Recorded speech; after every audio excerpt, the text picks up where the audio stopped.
the incentives process as well.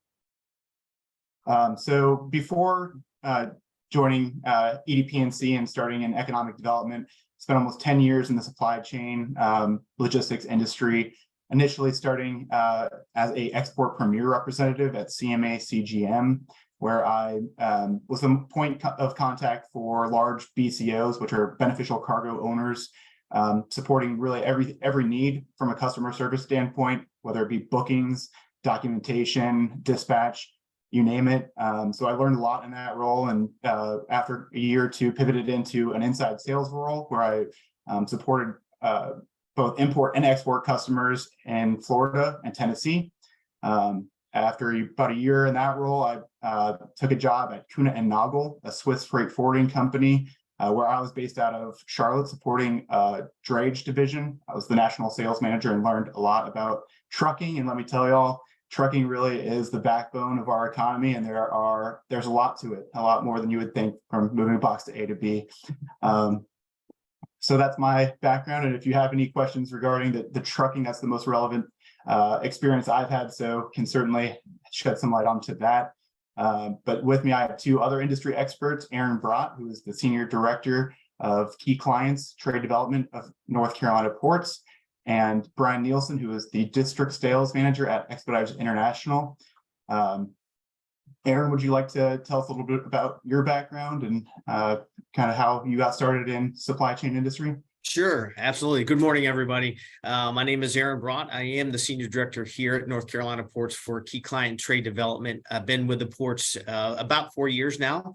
The majority of my career, for about 23 years, has been on the third-party logistics side, spanning freight forwarding, ocean, air, customs brokerage, origin consolidation, PO management, supply chain management. So I've been very fortunate to really be introduced to several aspects of the supply chain, and looking forward to our conversation this morning. Thank you, Aaron. Brian? Yeah, thanks, Tim. And good morning, everyone. I'm Brian Nielson. I'm the District Sales Manager for Expeditors International here in our Raleigh district.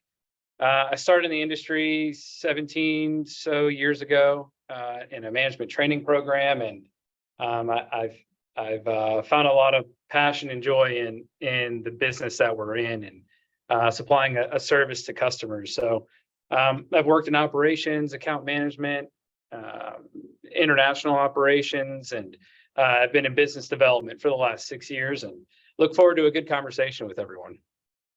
Awesome. Thank you, Brian. So before we get started with the questions, I wanted to share the results of the poll question, just to make sure we're gearing our discussion around who is on the call. There's a very diverse group of registrants for the call, and so we could take this a lot of ways. Supply chain is a very broad industry with a lot of different topics to cover, so we'll try our best to make sure it's as relevant as possible to you, and there'll be an opportunity to ask questions afterwards as well. So yeah, so I'm going to ask those of you that have not responded to the poll question, can you do so? And can you let me know either verbally or in the chat if you are unable to see the poll question?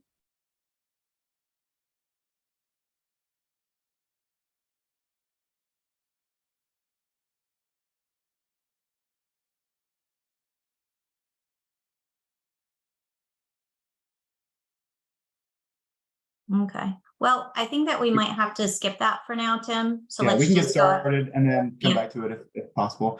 Yep. So Aaron, Brian, you guys ready? Yes, sir. So the first couple of questions will be a little bit more geared to the freight forwarding side. So Brian, first one's for you. What is a freight forwarder, and what kind of companies should consider using one? Yeah, thanks, Tim. I think I didn't introduce Expeditors before, but I will now. They're a non-asset based global logistics company. We're headquartered in Seattle with 19,000+ employees globally. And, I think when you talk about freight forwarding, you think of 3PLs typically. In my opinion, I think that when you think freight forwarding, you see that really as a middleman, as part of a transport arrangement. Where shippers will move the freight for you for where they need it to go, but once the shipment ultimately reaches its destination, their job is complete. So, I think when you think of a 3PL, they do everything a freight forwarder does, but freight forwarding is just really a component of the services they offer. So, it's the movement of goods for different companies, whereas you can outsource part or all of the supply chain, or when working with a 3PL, you in a sense can manage fulfillment operations, warehousing, picking, packing. It could be order management, but all of those related functions can actually be managed and handled by one organization, or in that case, a 3PL. So you can choose specific functions that really make the most sense for your business ultimately. And, I think when you're working with a 3PL, you can handling the freight for them just allows yourself and your team to free yourself up to work on your company's core competency. So, I really see the benefit of working with freight forwarders that are looking to expand in markets, that are looking to expand their operations, where they're looking to take a little bit work off their plate and work with subject matter experts in their business. Thanks, Brian. So you mentioned 3PL, so that term comes up quite a bit, and there's sometimes confusion between who does what in this space. So can you provide some clarity around 3PL versus a 4PL?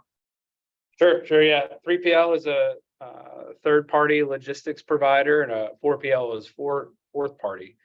In a 4PL environment, they are ultimately managing multiple 3PLs, and in some cases could be managing their own 3PL when it looks at a total scope of work for a customer.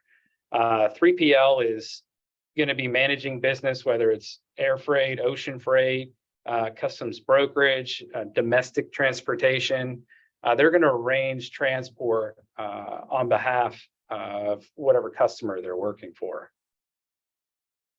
Thank you for that. So what are the benefits of using a freight forwarder versus going carrier direct to maybe an ocean carrier or trucking company? Sure. I guess you look at in the ocean space, you have asset-based carriers, right? And those are called vessel operating or vessel operators or common carriers, VOCCs. They offer, services just generally to the public. But there are also non-asset-based intermediaries like an NVOCC, a non-vessel operating common carrier, and in the airspace, indirect air carriers, IACs, where they offer their services to the general public as well. But the NVO, if you're working down that path, they're able to combine shipments for multiple customers into like a larger consolidation of cargo. And then they subcontract that movement of their consolidations to asset-owned carriers. So, shippers can decide between using an asset-based carrier like a steamship line, or they can use a 3PL like a forwarder or an MVOCC to manage their business. But ultimately, the choice really depends on, their need for flexibility, competitive pricing, the types of visibility maybe they're looking for. Maybe they need more value-added services. You usually see larger shippers with higher volumes and that have maybe a little bit more internal resources. They tend to use a carrier directly, where shippers with a lower volume and maybe they have more like complex service needs, they'll typically go on a non-asset-based path and working with indirect carriers. So I know freight forwarding companies can vary significantly between what services they offer and kind of what customer they're best geared toward. At Kuehne+Nagel, I heard often it was a lot of, they target a lot of smaller or mid-sized companies, and a lot of the larger companies would go carrier direct, but I think it just makes a lot of sense for even those large customers to diversify and go with a freight forwarder to really just make sure you don't put all your eggs in one basket. It really, if you do, there can be a lot of challenges. If something breaks, then what are you going to do? Your manufacturing line could run out. So, yeah, Tim, that's a great point. We see that all the time, where importers especially look to diversify, how they buy space or how they secure capacity. And they can go carrier direct and then supplement with an NVO like K&N to help support services where they need fit, and to also help with increases in volume where it's maybe more than a commitment that they were initially expecting. So yeah, that's a good call out. But I think, just by going to a freight forwarder as a small or mid-size, it's buying power. It's, it's using your freight with others to make sure you're still getting competitive rates. And so, yeah. Next question, what criteria should companies look for in a qualified customs broker or freight forwarder? Yeah, I mean, a 3PL or freight forwarder, they're an extension of your business. So, you need to choose one wisely. And, when I think of criteria, I think of qualifications and certifications, and there's 4 or 5 that are really critical, I think, in the space of your CT-PAT, making sure that whoever you're working with is Customs Trade Partnership Against Terrorism, that they are certified, that they're ISO 9001 compliant, and that which is probably the most widely recognized quality control tool that's out there. ISO is International Organization for Standardization. There's other ones, do they have a dangerous goods certificate? I mean, you may not be moving dangerous goods, but, do they have the proper certification, right, to move that type of product? AEO, Authorized Economic Operator Cert, also very critical. It certifies, the 3PL as a reliable and secure trade partner. So it also creates a little bit of advantage too for lower charges for inspection and import and exported charges, quicker typically shipment release. So, those are really ones you want to be looking out for. And of course, IATA, which is International Air Transport Association. I think you really want to look at their level of compliance, right, when you're searching for someone new. And I think that's a great place to start, is the type of quality agreements that they have in place, and just commitments to the supply chain security that can be present when they've elected to put time, effort, and spend money to be appropriately accredited as a provider. Very good. Just to add to that too, it's really a lot of times just finding that right individual who can really support and be timely in their responses and customer service, and then having a global network too, and having either partners or overseas who can bridge the gap in communication between the U.S. and our foreign partners. Absolutely. When you're expanding, especially, I mean, if you're able to work with one of the larger players right there, and there are several of them, K&N, C.H. Robinson, SEVA, Expeditors, Jazz. I mean, when these organizations have a global presence and a global footprint, and they're able to engage at destination or vice versa at origin, working with suppliers, working with your customer to ensure things are set up for a smooth process. I mean, that is also a very critical component that can act as a competitive advantage for a business when they're looking to expand in a market. Absolutely. So thank you, Brian. We'll come back to you in a little bit with some more questions that are kind of relevant to both NC ports and freight forwarders. But to pivot over to you, Aaron, what should NC companies know about North Carolina's port capabilities? Yeah, great question, Tim. What I'd like to do is start with our mission. The mission of North Carolina Ports is to be the gateway to global markets and enhance the economy in North Carolina and support and improve the state's logistics networks. We're actually comprised of 2 deepwater ports, one in Morehead City that handles bulk and break bulk cargo, and it's also serviced by on-dock rail with Norfolk Southern. Our second deepwater port is here in Wilmington, where I sit today. It is a multi-use terminal, meaning that we handle bulk, break bulk cargo, as well as containerized cargo here. It is serviced by we actually have connectivity on dock rail with CSX into Charlotte. So we do have that rail service. It is on dock. We have continued to grow here. Thank you, Aaron. And I had the opportunity of bringing one of my projects to Wilmington Port this week, where Aaron hosted us for a port tour, and I learned a little bit about what was going on there, which I was excited to ask this question and have it shared in this audience. So what improvements are NC ports making to keep up with the growing demand and support larger vessels? Very good. We've actually received a tremendous amount of support from our General Assembly over the last 7 to 8 years, in the tune of about $350 million that's appropriations that are used for infrastructure investment, raising of the power lines to be able to increase our air draft for these larger vessels to navigate our channel, increase our berth expansion capabilities, new Neo-Panamax cranes, increasing the turning basin. All of the improvements that we've made thus far and will continue to do is to make sure that we're competitive with our peer ports north and south of us. Today, we handle the largest vessels that call the East Coast. We have 2 Trans-Pacific services at 10,000 class TEU and 14,000 class TEU vessel. When you look at probably around 2015, 2016, those size vessels were between 5,500 and 6,500 TEUs. So in a short amount of time, we've increased our infrastructure here to be able to support not only the larger container ships, but also to support the growth in North Carolina. Thanks, Aaron. And I'll just say, in working with NC Ports and the Port of Wilmington from a trucking standpoint, those turn times at the port, quick turn times matter so much for, just making sure there's a smooth operation and getting your containers out and in quickly, because we saw it during the pandemic. It was sometimes you couldn't even get into a port like LA during the day, and just not have any wait time when there's really high demand for truckers and just not enough truckers in the market. It matters so much. So yeah, I would like what you guys are doing.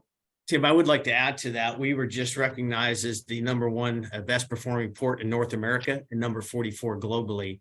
Our gate turn times average is 22 for a single gate move. That's either a bare chassis coming in and picking up a container or delivering a container, and 33 for a dual move. That's picking up and delivering. So, the biggest value to the market for North Carolina is our speed. That's how we compete against our peer ports north and south of us. Very impressive. So this next question is really geared to kind of both of you. Feel free to answer, whoever. How do NC Ports and freight forwarders work together? Hey, Brian, I'll start if you don't mind. Yeah. We do a lot of joint meetings with the freight forwarding community, specifically with those customers that are looking to understand a little bit deeper on the operations of the port themselves. Have very good relationship with multiple folks, not only the BCOs, but the freight forwarding community that support North Carolina ports. Yeah, I'd say, and just to echo that, I mean, Tim, you even just mentioned it, but the port tours, customers and companies, I should say, in this market are very interested to see, what's going on at the port. How can Wilmington be so efficient in what they do? And Wilmington does a really good job of opening up the port to guests and to the market to do port tours. In fact, we've got one scheduled for next week. And I think that accessibility, the focus on customer service and the focus on speed really allows the Port of Wilmington to act as a competitive advantage in the landscape between ports nearby. So I think as a freight forwarder, and as many freight forwarders would say, I think when you can control a little bit more and be able to provide better visibility and better enhanced speed to market, those are all very attractive for companies that want to leverage a port like Wilmington. And just to add to that too, Tim and Brian both, our ability to be accessible to customers as well. We're just a phone call away. As we all know, we're in logistics, things do happen, but the ability to quickly respond to solve a challenge is one of our bigger values too as well. I completely agree. So this next question, we're getting a little bit more into detail in the industry. So how can a company influence what port their products travel through if they work with a freight forwarder?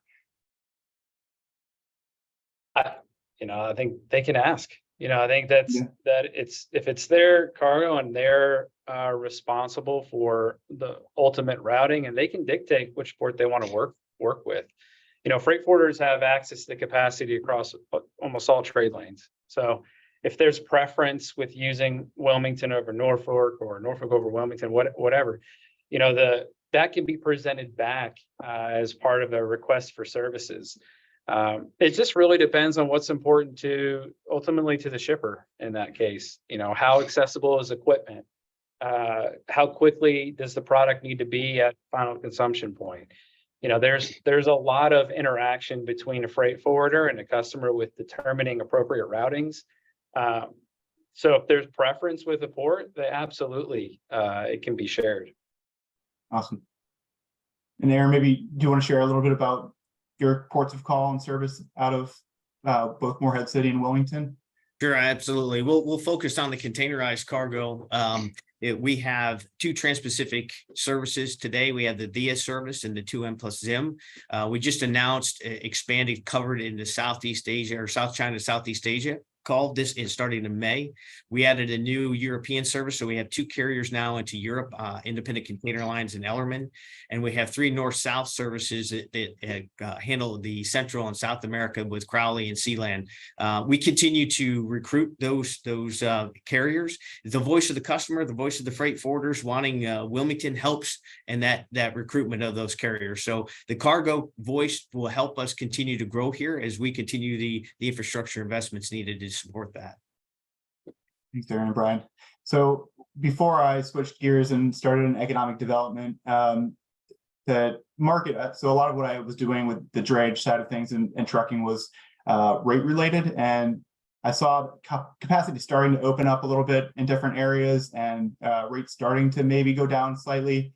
But I was just curious from myself, and I'm sure others are somewhat curious too, who maybe haven't been in this field or starting in it or looking to export. Just how have things recovered since the pandemic? How have supply chains and maybe some of these challenges been mitigated in the last year or two? Yeah, I'll start, Ryan, if you don't mind. Yeah. The port itself here in Wilmington remained very fluid throughout the entire pandemic. So we had no issue moving cargo in and out. I think from conversations I've had, the demand is still there, but folks are working through inventory. So it's coming back to the normal. And again, whatever that normal may be, obviously, I think we're still seeing some of the effects of that. So I think the next 6 months or so is really going to tell us a lot about where the market's going and where it's headed from a demand perspective. Anything? Yeah, I would agree. I agree with that, Aaron. I think demand has softened a little bit, and I think there is still a significant amount of inventory that the importers, namely, are sitting on today. So, we got to work through that, and as we move into peak season, which we're approaching right now, I think it is softer than what we traditionally see this time of year, but we're still very encouraged by select sectors that continue to perform very well right now globally. So, I think the pandemic's now behind us, but we're working in a place now with fairly low rates in the market. They absolutely dropped, and I think we're going to start to see probably a little bit more of an increase, but it's very, very difficult to determine that, and there's a lot of elements that go into determining ultimately what price to market is. So, North Carolina, namely Wilmington, has been really, really an important part of getting through what we went through during the pandemic with their availability to equipment, turn times, access to capacity. It was refreshing to have Wilmington in the backyard, I'd say, for a lot of North Carolina businesses. Yeah, I know it's hard to predict the future, but I think, it's safe to say that there's going to be a time again where demand is really high, and I think the supply chain will be strained.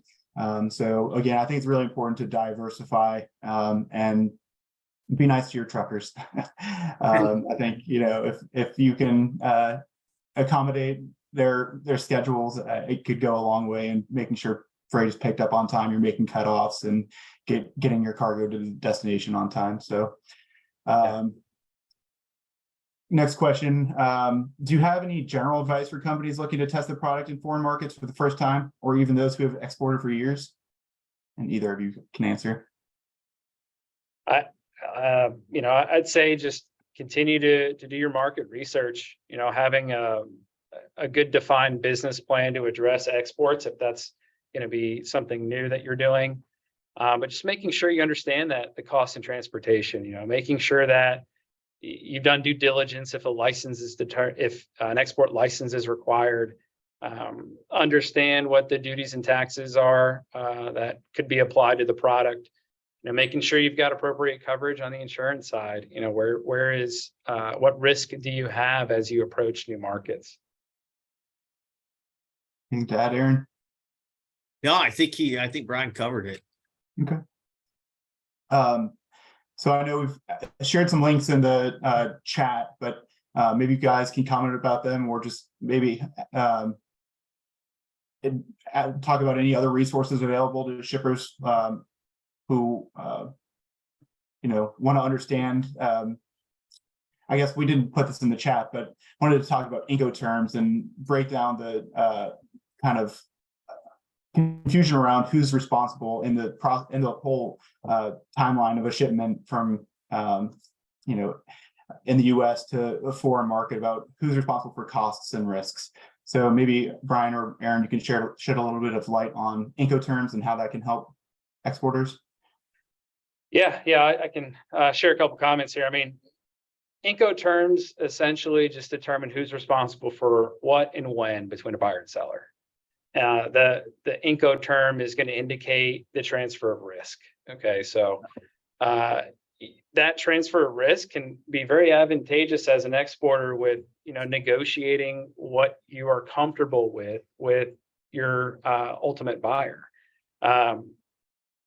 There is a lot of training around Incoterms. I know that the Economic Development Partnership of North Carolina has Incoterms training. Expeditors, we actually host them here at our office in Raleigh. I've attended Michael Alaka, I think it's Alaka Enterprises. I think he's doing something with economic development here in a couple of weeks around Incoterms. So there's a lot of resources. Freight forwarders are very interested in ensuring that their customers understand Incoterms. So there's a lot of information that's out there to help you understand. I'd say that Incoterms is a guideline for determining who's responsible for payment of services, but it's not a legally binding agreement. I think as an exporter, I would probably lean maybe a little bit into negotiating Ex Works early on if you are starting out and you're looking to explore into a market. And in a case like that, the risk and cost is transferred to buyer almost immediately. So, there's some benefit with leveraging an Incoterm as part of the transaction, and it's a place that I think as an exporter, you should be pretty good with an understanding of what it means to your business.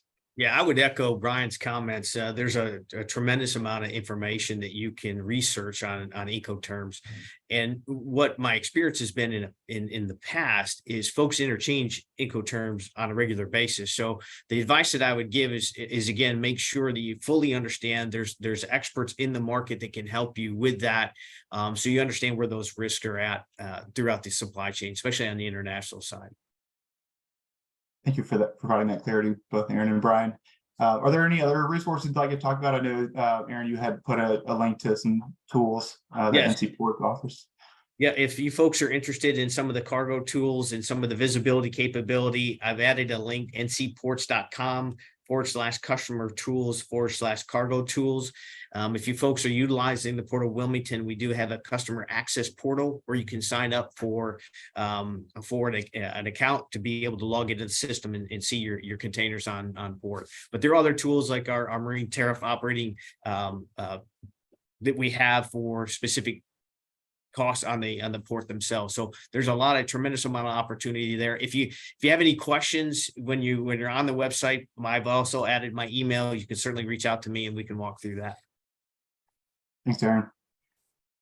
So now we'll pivot to some questions. Go ahead, Melissa. You're on mute. Sorry about that. Can you hear me now? Yes. Yeah, okay. So I just wanted to chime in. I added some resources into the chat. The first one, you'll see it says trade.gov, know your Incoterms.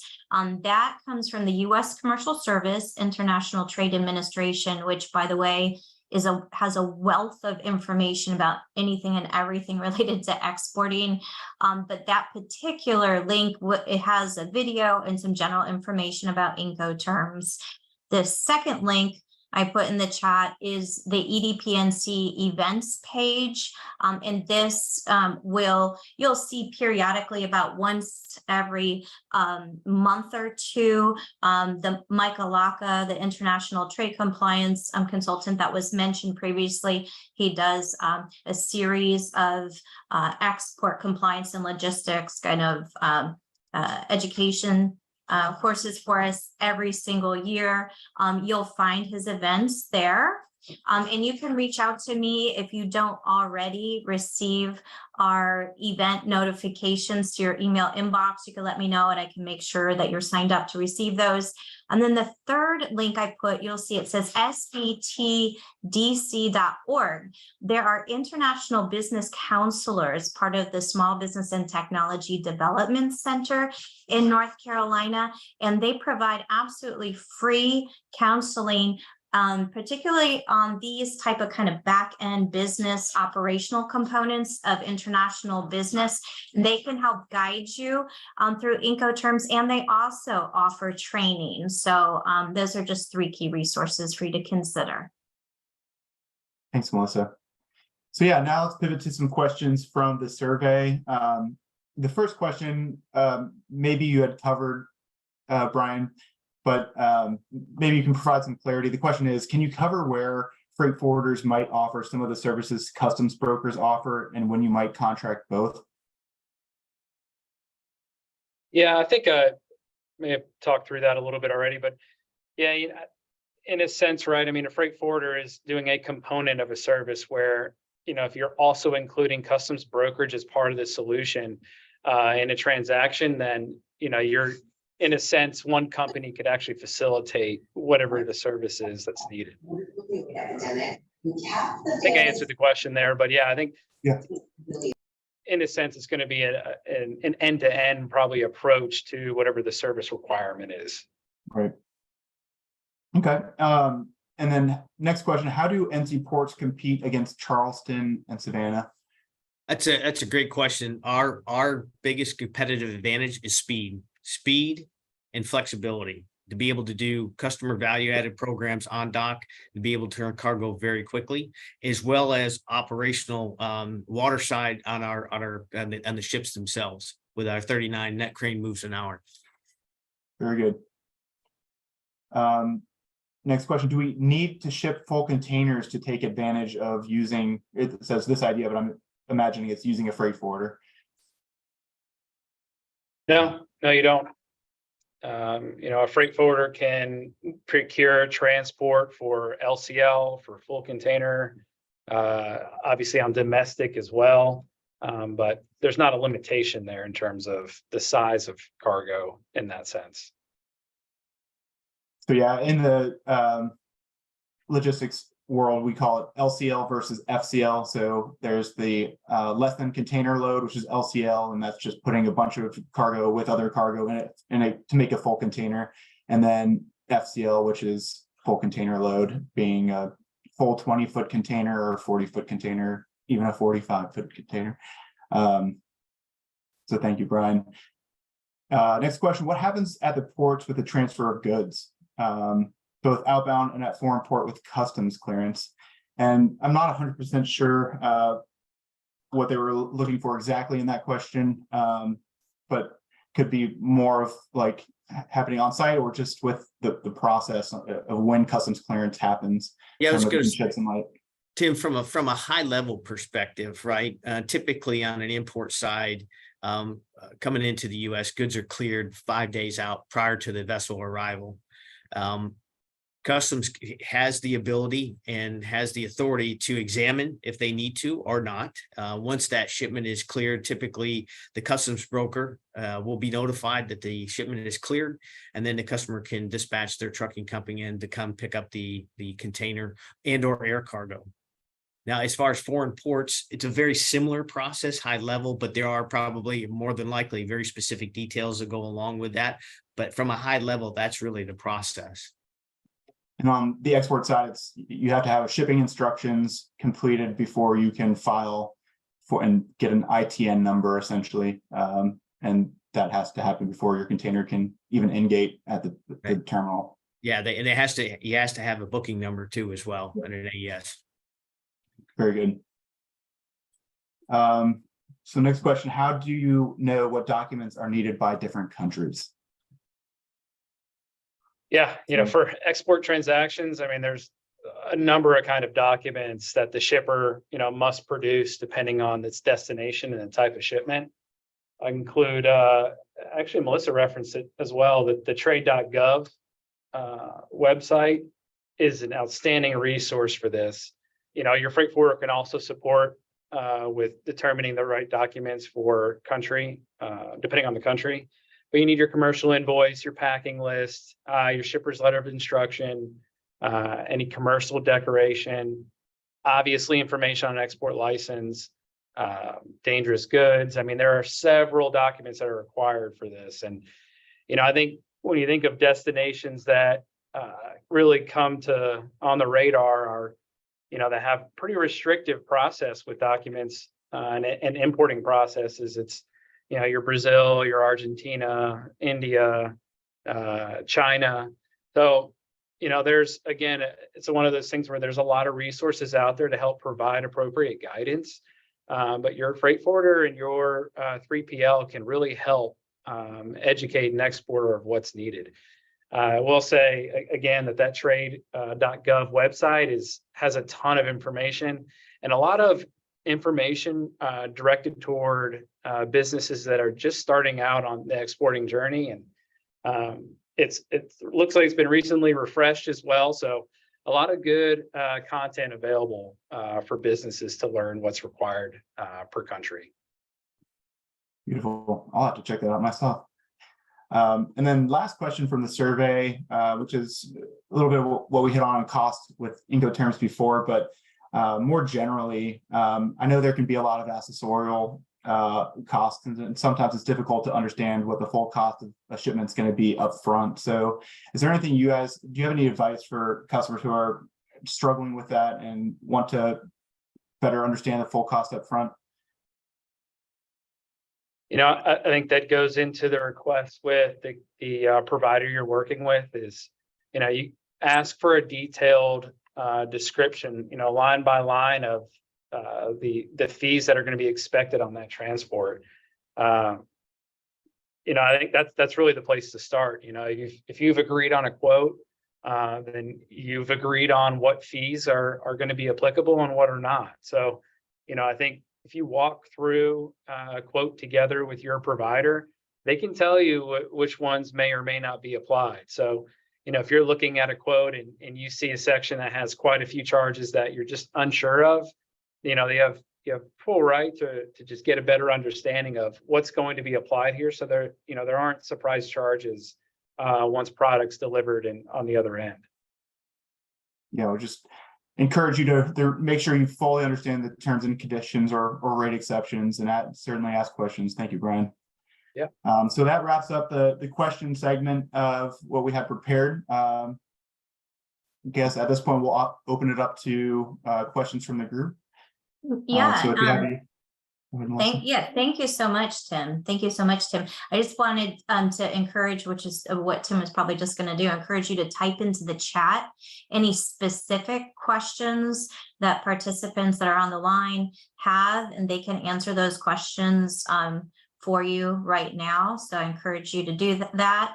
I also, while you're putting your thoughts together and typing into the chat, wanted to let you know that if you have questions about a specific market, or if you're already exporting to that market and you're having some challenges, there's an opportunity for me to be able to connect you with a mentor. So basically an experienced exporter, US exporter to that specific market, and they can give you advice that would be, very timely, applicable, people that are currently exporting to the markets. There's something called the District Export Council. There's a national District Export Council, and each state has one. Our state representatives are able to go into a database and find mentors for people. So Brazil was mentioned by Brian, I believe, that has a reputation of being a very complex country to export to, because they're consistently changing their regulations and their rules. So having a relationship with someone that's been in the trenches can be quite helpful. So just keep that in mind. I haven't seen any specific questions come in yet. No one has a question. Originally, in the registration fields, we did have some questions on specific markets. We just wanted to make sure that we were speaking to those people that were currently on the call, to make sure that you were getting the most out of your participation this morning.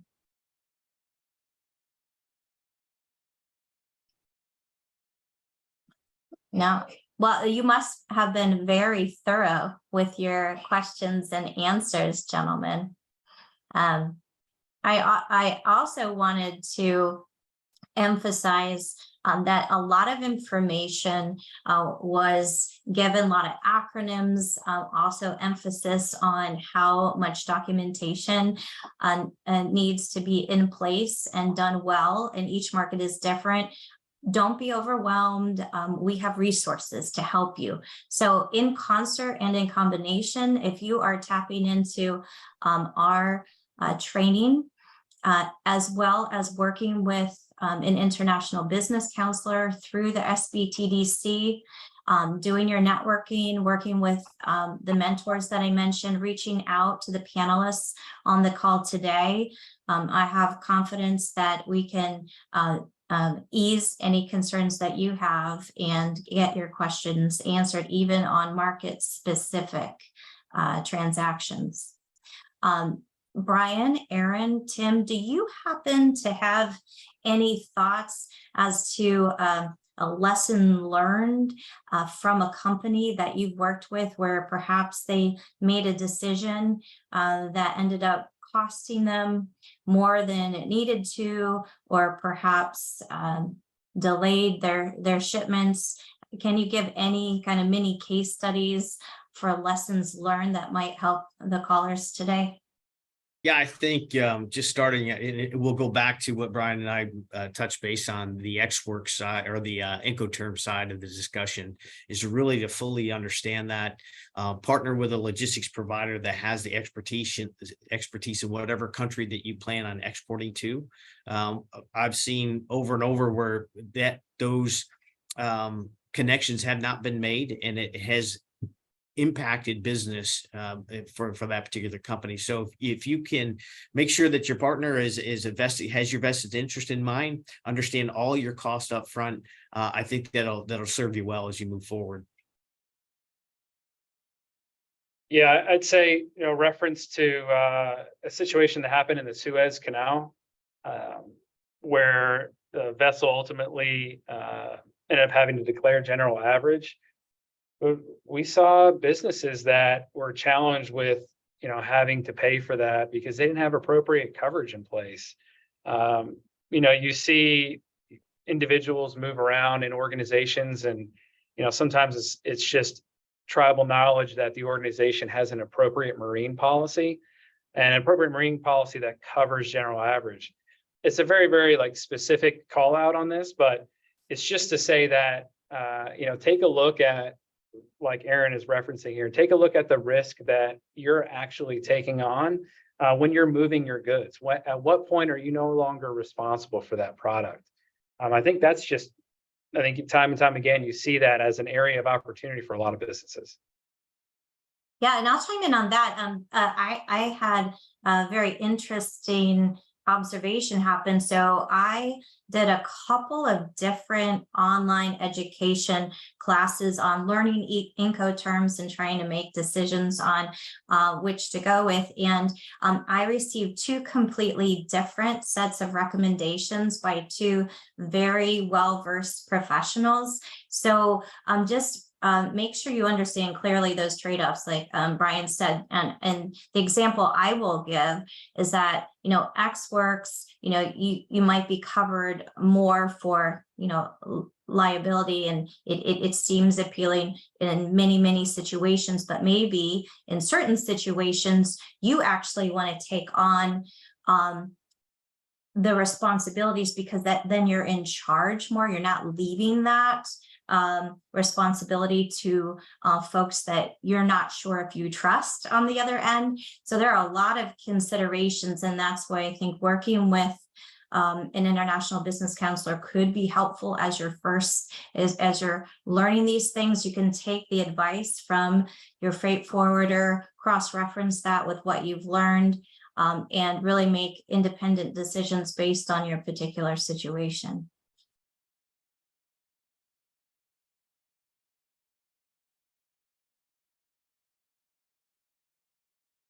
All right, well, we're doing pretty well in time. We just have about 5 minutes left. So if anybody has a question, we still have time to field one or two before we need to close the call for the day.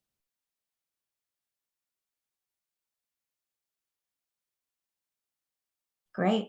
All right, well, thanks. And I think Aaron and Brian, you both offered your email addresses, correct? Yes. Yes. Yep. Okay.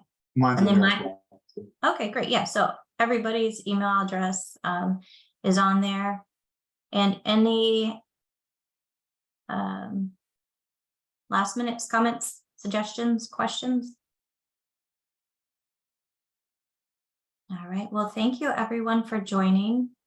And again, if you are not receiving our email notifications, some people might have seen this on LinkedIn or through networking, please email me so that I can get you onto our mailing list to receive notification of not only our Export Coffee Talk series, but also our webinars that would help to train you on these topics.